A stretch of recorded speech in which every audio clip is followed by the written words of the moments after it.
Hey everyone, in this video we're going to take a look at this 2021 Audi SQ5 Sportback. Let's break that down. So the Q5 is Audi's compact luxury SUV. It competes with the BMW X3, the Mercedes-AMG GLC, and a whole slew of other vehicles. This is a really competitive segment right now. The SQ5 is the performance-oriented version of the Q5, just like the S4 is the performance-oriented version of the A4. This one is a Premium Plus trim, so Audi typically offers 3 different trim level tiers. There's Premium, Premium Plus, and Prestige.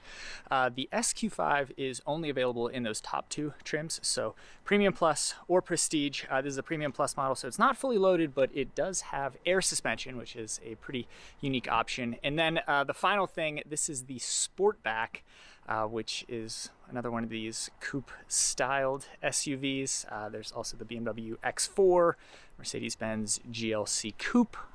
Infiniti makes a coupe version of its compact SUV as well. Basically with these, the way I look at them is they are less practical, but they cost more than their regular SUV-shaped counterparts. So that part's kind of weird. Anyway, though, let's do a little tour of the SQ5 Sportback here and then take it for a drive. Everyone's seen a Q5 before. This is the second generation of the Q5. It came out for the 2018 model year. The design change from first to second generation was definitely more evolutionary than revolutionary. Here's your SQ5 badge up front. I really love this exterior color. It's called District Green Metallic. If you catch it in the right light, you can see a little bit of gold metallic flake in there. But this is a $595 paint color. Moving down the side, these are 20-inch wheels wrapped in Continental cross-contact all-season tires. You can see the red brake caliper there with a lot of brake dust on it. Like I said, air suspension, you can kind of see the air suspension in there. Another staple of Audi S and RS models are these brushed aluminum mirror caps. It's a really distinct look. I've always liked it. You'll also see it on a lot of Volkswagen R models. Like I said, this is the Sportback, so it doesn't get roof rails. There's a panoramic sunroof up there. Moving around back, not a whole lot going on back here. Here's your SQ5 badge, and this is a little thing I noticed. Notice the spacing between the Q and the 5 is pretty tight, and then the spacing between the S and the Q is a little bigger. So it's like they started with Q5, and then the S badge just kind of sits off to the side there. Beyond that, you've just got the Audi emblem, and that's all back here. Power tailgate, kind of a narrow cargo area. That's a common thing when it comes to European sport utility vehicles, but there's some LED lighting back here. They're strips, which is kind of neat. You can put the second row seats down. Of course, I've got the passenger seat too far back, so it's not going to go fully down, but you get the picture. There's some nets here, and then provisions for a cargo cover there as well. One more thing we'll take a look at. This is the spare tire. A lot of vehicles like this don't even come with a spare tire, so we'll give Audi credit for including one. But this is the craziest looking spare I think I've ever seen. I'm told that when you put air in this, it grows considerably. Like when it inflates, it gets a lot bigger. But this is definitely what you'd call a space saver spare. Although it looks like they're calling it the Space Master spare. Yeah, this is basically a rubber band wrapped around a steel rim. There's your jack. Does come with an air compressor because you're gonna have to put a little air in this tire if you're gonna want to use it. This is where you can tell the drawbacks of the Sportback body style. It just really cuts into cargo area a lot. You really don't have much overhead clearance.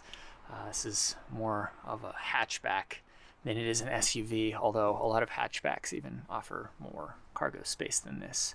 One more thing, like I said, air suspension. So if you press that, the vehicle will lower itself to make it easier to get things in and out. So only the rear suspension is dropping down there. Wow, that gets really low.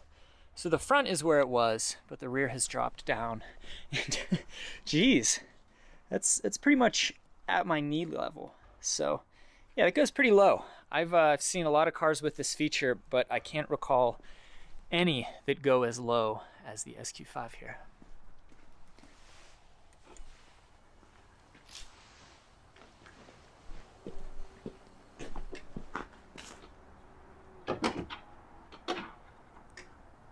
Came back up pretty quickly.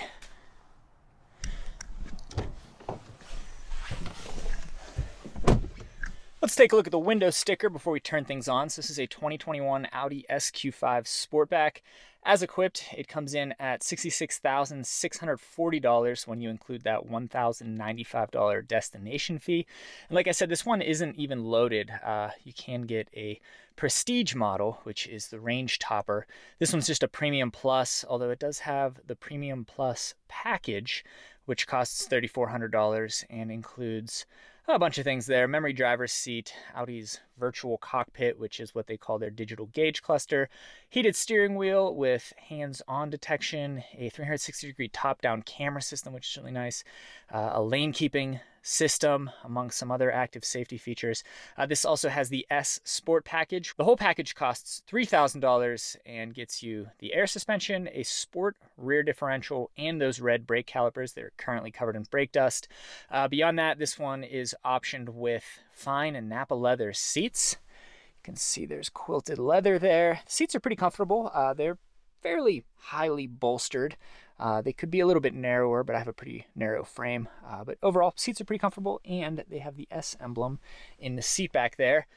We've also got the Bang & Olufsen sound system, Carbon Atlas inlays, which is this carbon fiber trim that you'll see on the center console, and the doors and the dashboard. Oh, and then there's that District Green metallic color that adds $595 to the price. The EPA rates the 2021 Audi SQ5 Sportback at 18 city, 24 highway, and 20 miles per gallon combined.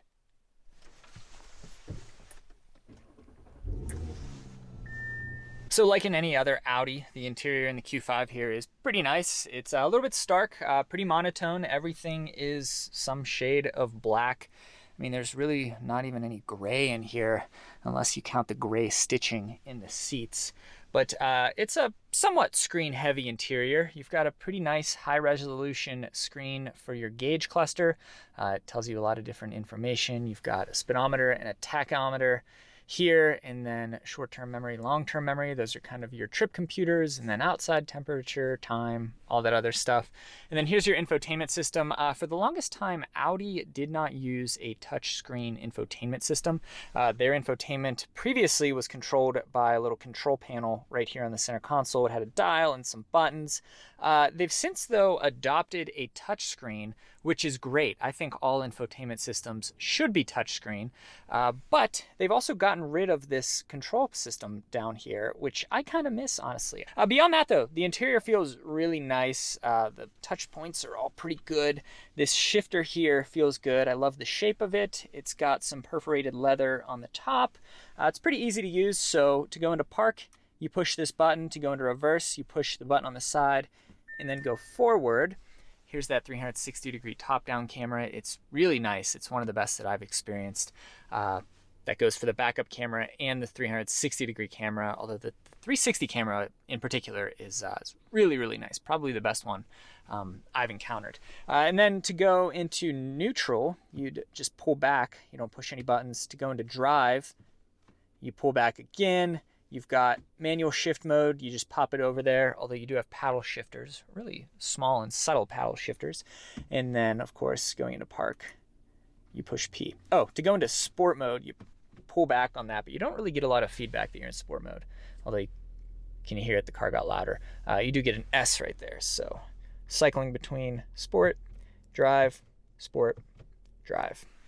Put it back into park. Electronic parking brake, and aside from this volume knob here, I should add, you still get a volume knob on the center console, but aside from that, there's really nothing on this center console. The different drive modes are controlled right here. Here's your HVAC setup. You'll notice that the Premium Plus does not have ventilated seats. It has a heated steering wheel, but it does not have ventilated seats. Those would go right here, but you've got a spring for the Prestige if you want ventilated seats. Kind of a funny omission in a $66,000 car, but again, this one isn't fully loaded. We'll get to the drive select, but you've got some other bits here. This turns the screen off, which, well, if the backup camera wasn't on, that would turn the screen off. Here is hill descent control. This turns parking sensors on and off. This turns stability control off. This turns the start stop on and off. That brings us to our drive modes. So the drive modes are a little bit frustrating to operate. So you'll see an up arrow here and a down arrow here, but they're both buttons that you press down to use. So that's not a button. These are just buttons. I keep wanting to pull up on this, but it doesn't really work that way. To work the down arrow, you push down on it, and to work the up arrow, you also push down on it. That's kind of confusing. But anyway, here we can poke around at our different drive modes. So you can cycle through them via these buttons here, if you can get the hang of that. But your defaults are comfort and I guess auto mode. You've also got dynamic, which is sport mode. You can tell it kind of puts a racetrack there. You can see it's lowering itself, and the exhaust got a little bit louder. There's also an individual mode. If we go into that, you can cycle through drive settings, suspension settings, comfort, balanced, sport, steering, comfort, balanced, sport, engine sound, quiet, automatic, and then instead of loud, Audi calls it present, which is kind of funny there. My favorite drive modes, though, are in the other direction. In particular, my favorite is this all-road mode. You've got an off-road mode that if you're silly enough to take this off-road, then I guess you'd use off-road mode. But what I really like is all-road mode. That kind of puts this vehicle in its element. Everyone's probably familiar with the Audi A4 and A6 all-road models. Those are basically station wagons with added body cladding and air suspension, which this car is kind of a station wagon. It doesn't have added body cladding, but it also has air suspension. So you just pop it into all-road mode, and you've basically got all the benefits of one of the all-road wagons in an SQ5, which is pretty neat. Before they dropped this off the night before, we got about a foot of snow overnight. And when they dropped the car off, there was still about a foot of snow on my road here. So I put the car in all-road mode. You see the suspension goes up, not all the way up, and then a couple different things change with the drive settings, and it was pretty fun. Having that air suspension definitely came in handy, even though a lot of other times air suspension can be a pain when the vehicle gets older. But yeah, all-road mode is something that's unique to Audi. You don't find that in any Mercedes-AMG products, and I think it's a better fit for this crossover type of vehicle than, say, a traditional off-road mode. Wireless charging pad here, and then here are your cup holders. So the wireless charging pad means this door is pretty thick here, and it's unfortunately kind of an either-or thing. You can't use the wireless charging pad if you're using the cup holders, and you can't use the cup holders if you're using the wireless charge pad. Maybe they could have put that up there. That would probably be better placement for it. Then here's your center console. You do get USB-C. There's a USB-A port here and a 12-volt, and then a USB-C port in the center console. Hey, it's nice to see USB-C. I guess you could put your phone right there. Ah, okay. That's starting to make sense. So the device is charging and you can use the cup holder. So I take back what I said. That's actually pretty clever. You can ride along with your phone secure right there, and you can use the cup holder. So yeah, I take back my criticism. This is altogether a pretty functional area right here. Now for the back seat.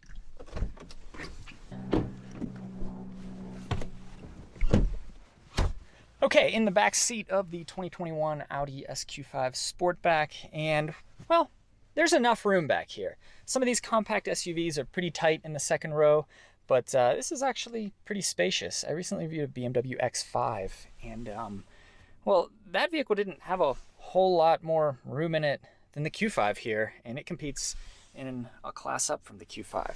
In fact, I think the Q5 might have more space than the X5 did, so that's a win for the Q5. Door panels feel good. This is kind of a hard plastic, though. I take back what I said. This doesn't feel real nice. It's not like General Motors cheap hard plastic, but it's still a hard plastic, which is kind of a bummer. Beyond that, though, hey, surfaces are nice. Everything looks pretty nice. You've got nets on the backs of the seats, air control back here, USB-A charging points. Unfortunately, they're USB-A. Here's another 12-volt. There's a look at the panoramic sunroof. There are your lights. You can see how that rear roof line really kind of cuts in over the cargo area and a little bit over these second row seats. A really tall person might lose a little bit of headroom in the Q5 Sportback versus the regular Q5, but most people will be okay, although visibility, not that great. And then here's your center armrest with a pop-out cup holder. Unnecessarily complicated, but once again, that's German design for you. And yeah, let's go for a ride now.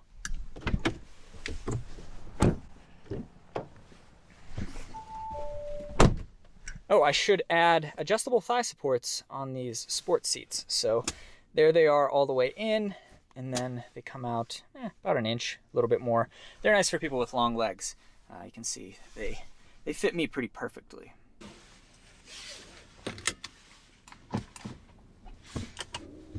All right, driving the 2021 Audi SQ5 Sportback Premium Plus with air suspension.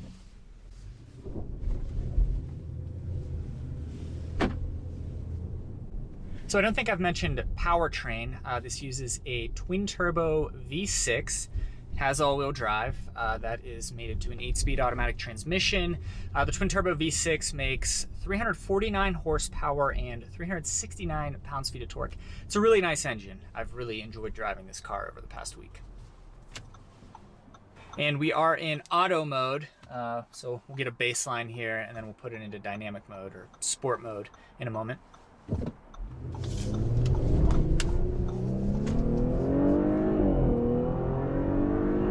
There's 50 miles per hour. The stability control cut in a little bit as we took off there, but 0 to 60 is quoted at 4.7 seconds. So this car is definitely fast. I think 349 horsepower, 369 pounds-feet of torque. That's about the upper boundary when it comes to usable power in a vehicle. So as far as performance goes, if you're committed to an SUV, the SQ5 here is really kind of the sweet spot as far as I'm concerned when it comes to the intersection of performance or usable performance and cost.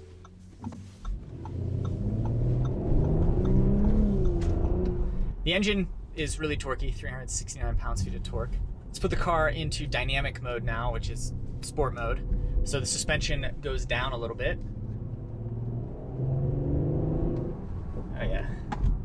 Acceleration comes on a little bit stronger. The car tends to settle in one gear lower than it normally would be in auto mode.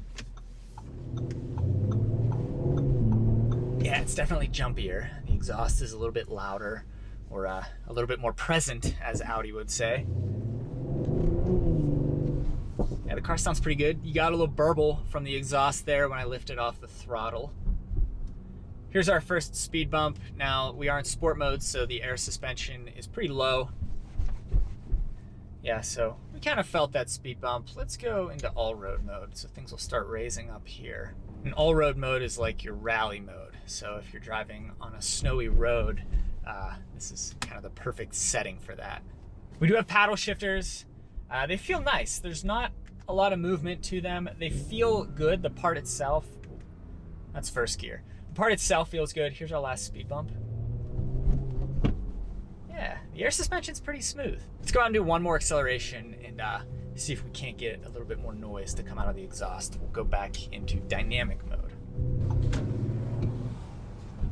Do a launch from a dead stop.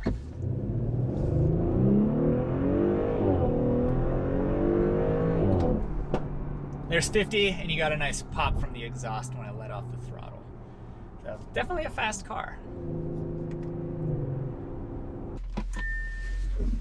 Here we can see the backup camera in action.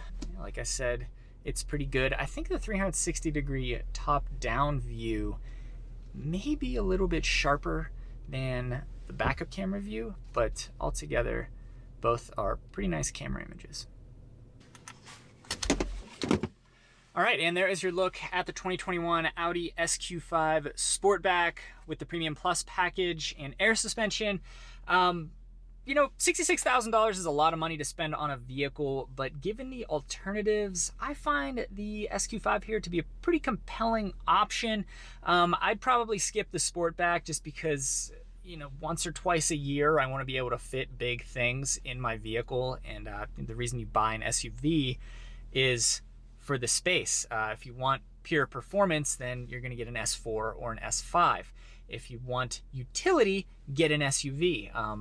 For that reason, I'd probably avoid this Sportback body style that kind of neuters the benefits of an SUV. You see what I'm saying. But as far as everything else goes, the powertrain in this vehicle is very strong. 349 horsepower, 369 pounds-feet of torque, 8-speed automatic, all-wheel drive, a bunch of different drive modes, several of which are pretty fun, and 0 to 60 in about 4.7 seconds. So that all checks out. And beyond that, this is a pretty compelling vehicle. The interior is nice, pretty stark, very heavy on black, but I think it looks pretty sharp.